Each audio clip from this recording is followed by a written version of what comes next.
sah sie lange nicht zumal.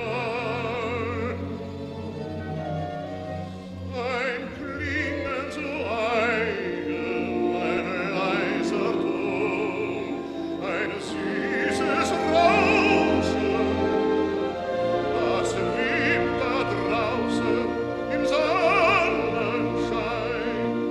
und doch das Schweigen.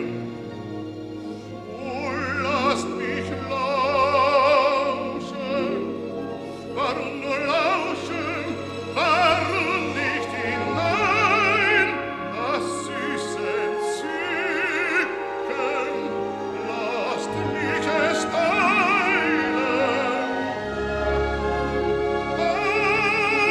Ach, nicht Zungen teilen.